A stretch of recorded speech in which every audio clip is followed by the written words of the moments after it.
नमस्कार, मैं एडवोकेट कैलाश चंद्र शर्मा आपका स्वागत करता हूं द लीगल कॉन्साइंस चैनल में। आज की इस वीडियो में हम बात करेंगे जुवेनाइल डिलिक्वेंसीज के कॉजेज़ एंड सॉल्यूशंस के बारे में। पिछली वीडियो में हमने डिस्कस किया था जुवेनाइल डिलिक्वेंसी और चाइल्ड प्रोटेक्शन लॉज के बारे में। आज की इस वीडियो में हम बेसिकली मेजर फैक्टर्स पे बात करेंगे जो जुवेनाइल डिलिक्वेंसी के लिए रिस्पॉन्सिबल है। इस वक्त हम मौजूद हैं विश्वास नगर एक्सटेंशन, जहाँ पर जुवेनाइल जस्टिस बोर्ड है और ये एक जुवेनाइल डिटेंशन सेंटर भी है। तो ये वीडियो बेसिकली आपको बताएगी कैसे एक हंसता खेलता हुआ बच्चा जो अपनी नॉर्मल लाइफ जी रहा है वो किस तरीके से इस जुवेनाइल डिटेंशन सेंटर के अंदर आ जाता है। आखिर वो कौन सी कॉजेज़ हैं जिसकी वजह से उसको जुवेनाइल डिटेंशन सेंटर में आना पड़ता है। चलिए स्टार्ट करते हैं। सबसे बड़ी जो मेजर कॉज है वो है child abuse and it's acceptance by the society. अगर चाइल्ड एब्यूज़ की बात करें, आपने अपने आसपास लोकेलिटी में बच्चों को चाइल्ड लेबर करते हुए देखा होगा जो बेसिकली अंडर 14 है और किसी भी तरीके के कंस्ट्रक्शन वर्क में इन्वॉल्व हैं या किसी फैक्ट्री में काम करते हैं, ऐसे लोगों को देखा होगा। अगर आप किसी दिल्ली के पॉश इलाके में रहते हैं तो आपने किसी जुवेनाइल मेड को काम करते हुए देखा होगा। It's my personal experience, I have seen a lady who has locked his maid in her house when she go outside. So इस कंडीशन के बारे में आप सोचिए, ये एक तरीके का चाइल्ड एब्यूज़ है। अगर आप सीपी के कनॉट प्लेस जैसे एरिया में रहते हैं, वहाँ पर एक बहुत ही पॉपुलर चीज़ है, वहाँ पर बच्चे घूमते रहते हैं, बेसिकली जुवेनाइल्स घूमते रहते हैं जो आपको बूट पॉलिशिंग के लिए कहेंगे। अगर आप उनसे डिनाई करेंगे कि हम बूट पॉलिश करना चाहते हैं, then they force you to. ऐसे सर्कमस्टांसिस में बहुत सारे लोग क्या करते हैं, उनको बहुत इरिटेशन में एब्यूज़ भी कर देते हैं। तो इस तरीके की एब्यूज़ भी एक मेंटल एब्यूज़ मानी जाती है किड के लिए। अगर आप किसी मेट्रो स्टेशन के बाहर जाएंगे, जैसे शाहदरा एक बड़ा ही पॉपुलर मेट्रो स्टेशन है, वहाँ पर आपको चाइल्ड बेगर मिलेंगे। They are begging for the money. कुछ लोग उनको बेगिंग देते हैं, कुछ नहीं देते हैं। जिस टाइम आप किसी भी चाइल्ड बेगर को मनी देते हैं तो ये एक्सेप्टेंस कहलाता है चाइल्ड एब्यूज़ के लिए। जिस टाइम आप किसी घर में मेड को रखते हैं, ये एक्सेप्टेंस कहलाता है चाइल्ड एब्यूज़ के लिए। जब किसी आप बूट पॉलिशिंग करने वाले से बूट पॉलिश कराते हैं तो ये एक्सेप्टेंस कहलाता है चाइल्ड एब्यूज़ के लिए। तो ये सब फैक्टर्स हैं जो चाइल्ड एब्यूज़ को बढ़ावा दे रहे हैं, हमें इनको रोकना होगा। That is very very important. इसके साथ कुछ अलग फैक्टर्स भी हैं, जैसे कि पॉवर्टी। अगर पॉवर्टी की बात करें, ग्लोबल फूड सिक्योरिटी इंडेक्स में, जिसमें 113 कंट्रीज़ को शामिल किया गया था, जिसमें इंडिया की रैंक 74 थी। According to global hunger index report 2021, जिसमें 116 कंट्रीज़ को शामिल किया गया था। अगर उसमें इंडिया की रैंक की बात करें तो इंडिया की रैंक 101 है। और अगर इसी रैंक की अगर पिछले साल बात करें तो इंडिया की रैंक इसमें 94 थी। So you can see that where we are in at poverty level. अगर WHO के स्टेट की बात करें तो अकॉर्डिंग टू WHO मतलब हाफ फूड बॉर्न डिसीज़, और जिसमें से सबसे ज़्यादा मरने वाले जो चिल्ड्रन हैं जो अंडर 5 हैं, जिनकी संख्या 1,25,000 है। अगर नेशनल हेल्थ सर्वे की बात करें तो भारत में 90 करोड़ पीपल ऐसे हैं जो हर दिन भूखे सोते हैं, और जिसमें से 4,500 अंडर 5 चिल्ड्रन हैं जिनकी डेथ हो जाती है daily because of mall nutrition and hunger. और अगर टोटल चिल्ड्रन के एस्टिमेट को काउंट करें तो वो 3 लाख से भी ज़्यादा है। ये था पॉवर्टी के बारे में। इसके साथ कुछ फैक्टर्स में से एक है ब्रोकन होम्स, जिसमें हस्बैंड और वाइफ में बेसिकली डिस्प्यूट्स के केसेस आजकल बहुत कॉमन है, जिसमें हस्बैंड और वाइफ में डाइवोर्स हो जाता है। इसके बाद जो चाइल्ड की कस्टडी है वो मोस्टली मदर को दी जाती है। कुछ केसेस में पेरेंट्स पैटर्नल जो फैमिली होती है उसको भी मिलती है। जब ये कस्टडी पैटर्नल ग्रैंड मदर या मैटरनल ग्रैंड मदर को मिलती है, जो कि due to old age child की केयर नहीं कर पाती हैं बहुत सारे केसेस में, ऐसे केसेस में चाइल्ड को वो प्रॉपर केयर नहीं मिल पाती है जो उसको उस टाइम पर मिलनी चाहिए। वो अपनी ज़िंदगी में कुछ शॉर्टकट्स को ढूंढने लगता है। That leads to follow the path of juvenile delinquency. इसके साथ कुछ और भी फैक्टर्स हैं जो बेसिकली वर्क करते हैं जुवेनाइल डिलिक्वेंसी के लिए। Peer pressure. पीयर प्रेशर तो आपने सुना होगा। पीयर मीन्स साथी। आपकी आसपास की सराउंडिंग में जैसे लोग होते हैं आप वैसे ही बनते हैं।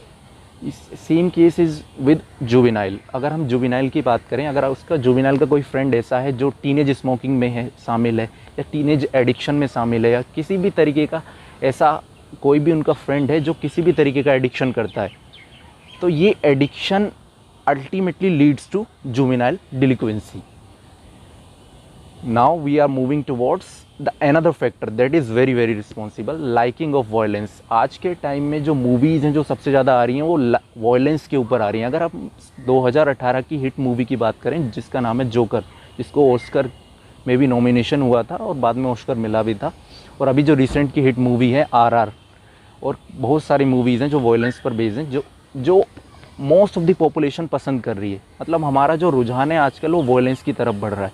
इन मूवीज़ को हम जब देखते हैं तो बेसिकली हम उन एक्ट को करना चाहते हैं। We are adult person when we want to do that kind of act, so we can understand what we are doing. But जब इस तरीके के एक्ट को कोई जुवेनाइल देखता है जिसकी एज अंडर 18 है, उसके लिए इन चीज़ों को समझना बड़ा मुश्किल है।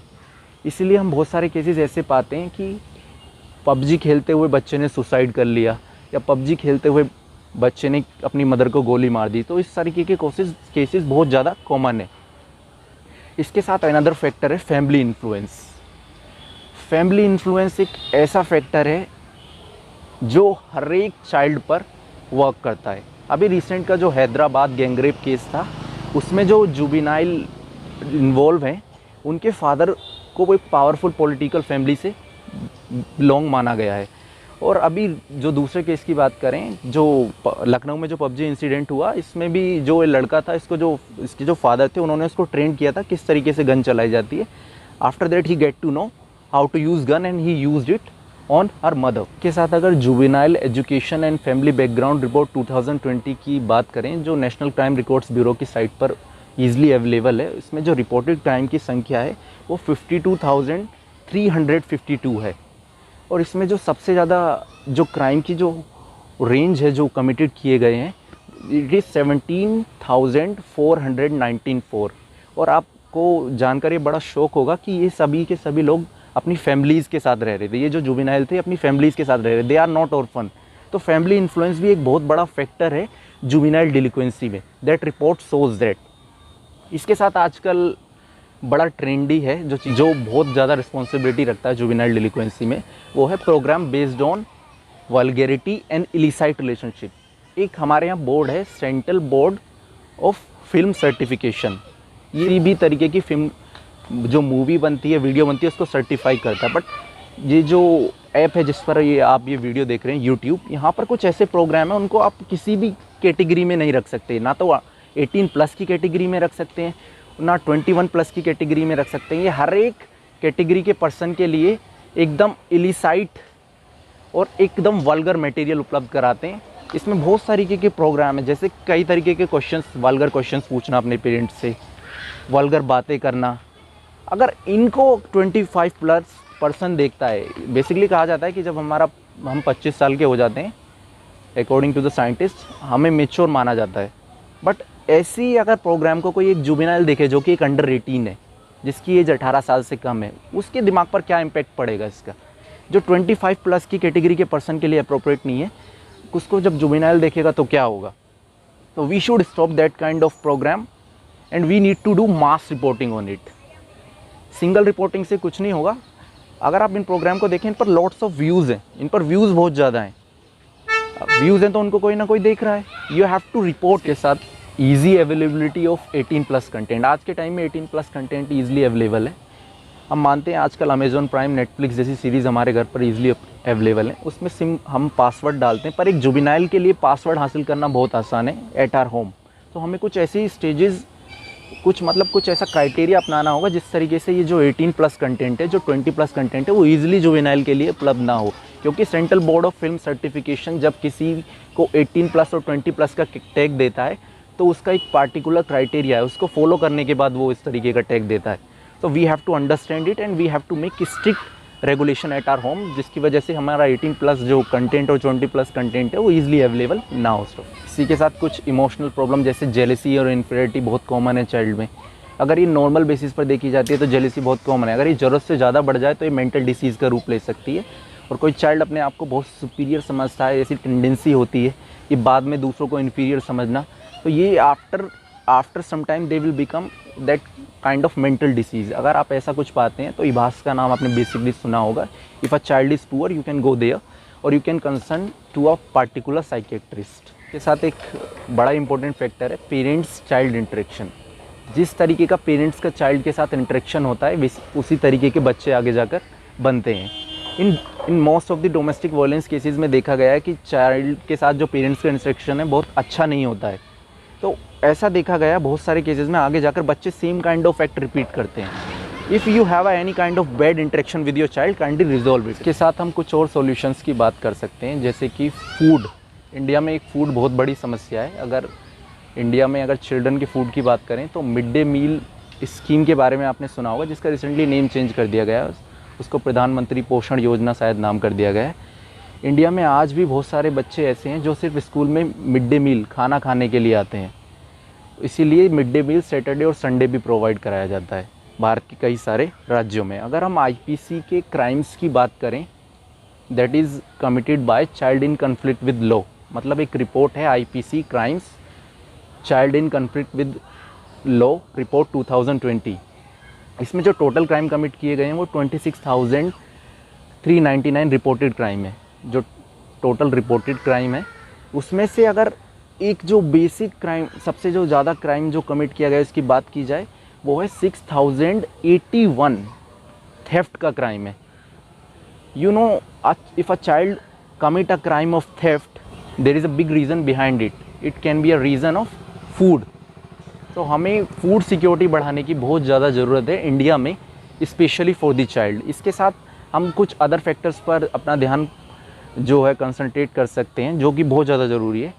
Need for the development of child care institutions. अभी national commission protection for child rights ने 2020 में ऑडिट किया था। अभी जुवेनाइल जस्टिस एक्ट में 2021 में अमेंडमेंट हुआ था। इससे पहले national commission for protection of child right ने ऑडिट किया था, जिसमें चाइल्ड केयर इंस्टीट्यूशन का बेसिकली ऑडिट किया गया था। इसमें पाया गया कि 90% जो चाइल्ड केयर इंस्टीट्यूशंस हैं वो कंट्री में एनजीओ के द्वारा रन किए जा रहे हैं, जिसमें से 36% जो एनजीओज़ हैं वो रजिस्टर्ड नहीं है। Less than 20% child care institution specially for girls had not been set up in many state, और 26% में तो चाइल्ड वेलफेयर ऑफिसर्स ही उपलब्ध नहीं है। 1/5 में टॉयलेट्स नहीं है।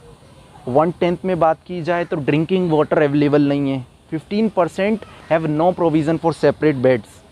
और बहुत सारे जो चाइल्ड केयर इंस्टीट्यूशन है, इनमें रिहेबिलिटेशन को प्रायोरिटी नहीं माना गया है, सिर्फ फंड अर्न करना मेनली प्रायोरिटी माना गया है। So that is very important. We need to develop this child care institution and fulfil the need of the child. इसके साथ हम कुछ ऐसे कम्युनिटी प्रोग्राम को अपनी सोसाइटी में स्टार्ट कर सकते हैं जिसमें चाइल्ड रिहेबिलिटेशन को मेन प्रायोरिटी दी गई हो। जैसे किसी भी ऐसे प्रोग्राम को ऑर्गेनाइज करना जिससे चाइल्ड को कल्चरल सोशल एक्टिविटी सिखाई जाएँ, जिससे उसकी जो मेंटल डेवलपमेंट है वो हो सके और उसका जो विकास है वो अच्छे से हो सके। मतलब एक ऐसा चाइल्ड जो पहले कभी जुवेनाइल डिलिक्वेंट रहा हो, उसको भी सोसाइटी को एक्सेप्टेंस देने की ज़रूरत है। सो आज की वीडियो में इतना ही। हम मिलते हैं फिर किसी वीडियो में next time. Thank you so much for watching.